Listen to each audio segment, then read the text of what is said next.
আমাদের আজকের অভিযান পাকা কাঁঠাল। আমরা গ্রামের প্রত্যন্ত অঞ্চলে ঘুরে ঘুরে বেড়াচ্ছি পাকা কাঁঠালের জন্য। তো আজকের পাকা কাঁঠাল এক জায়গায় পাওয়া যাওয়ার সম্ভাবনা ছিল। এখানে বেশ কিছু কাঁঠাল পাড়া আছে, কিন্তু কাঁঠালগুলো গাছ থেকে পেড়ে রেখেছে, এখনো পাকেনি। আর পুরো সম্পূর্ণ তদারকিতে আছে আমাদের মাননীয় বড় ভাই আলামিন। সে ব্যাপকভাবে চেষ্টা চালিয়ে যাচ্ছে পাকা কাঁঠালের খোঁজে।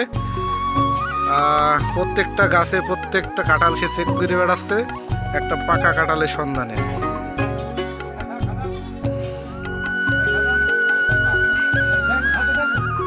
প্রত্যেকটা কাঁঠালকে পরীক্ষা করা হচ্ছে। আমরা ভেজাল মুক্ত গ্রাম্য পরিবেশে গিয়ে কাঁঠাল খাবো।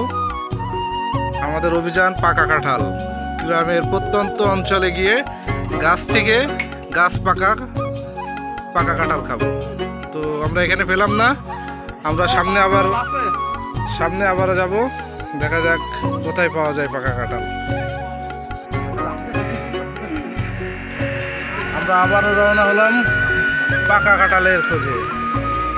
তবে এই এলাকায় অনেক কাঁঠাল গাছ আছে, অনেক গাছে অনেক কাঁঠাল আছে। আসলে গ্রামের প্রত্যন্ত অঞ্চলগুলো এত সুন্দর হয়, আর আসলে মুখে ভাষায় বলে বোঝানোর মতো না যে এত সুন্দর পরিবেশগুলো।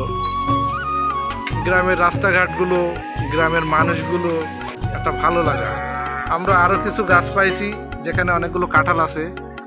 এই যে দেখেন কাঁঠাল। বয় আলামিন ভাই, সে খুব দক্ষ, পাকা কাঁঠাল বিশ্লেষণ করার জন্য খুব দক্ষ একজন ব্যক্তি।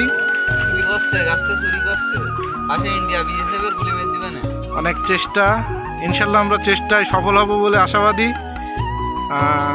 আমাদের সাথে আছে আমাদের ড্রাইভার আলম ভাই।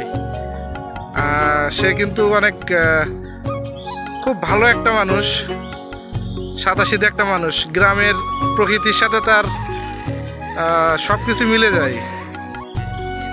তো আমরা এখানেও পেলাম না, আরও কিছু কাঁঠাল গাছ আছে। আমরা এইভাবে চেক করতে করতে যাব, দেখি আসলে কাঁঠাল পাওয়া যায় কি। তবে এই এলাকায় বলা যায় এই এলাকায় অনেকগুলো কাঁঠাল গাছ আছে। আসলে আমরা কাঁঠাল অবশেষে একটা পাকা কাঁঠাল পেয়েছি,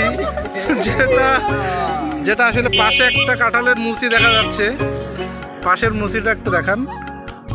পাশে একটা পাকা কাঁঠালের মুচিটা শুধু পড়ে আছে, আর একটা কাঁঠাল আছে পাকা। আমাদের নাইম ভাই, সেই দিকে আমরা বলা যায় যে আমরা পাকা কাঁঠালের খোঁজে সফল। কিন্তু কাঁঠালটা অনেক ছোট সাইজ, তারপরেও গাছ পাকা কাঁঠাল। আসলে কাঁঠাল গাছটা কার আমরা এখনো পর্যন্ত জানি না, তবে তার আগে আমরা খাওয়া শুরু করে দিছি।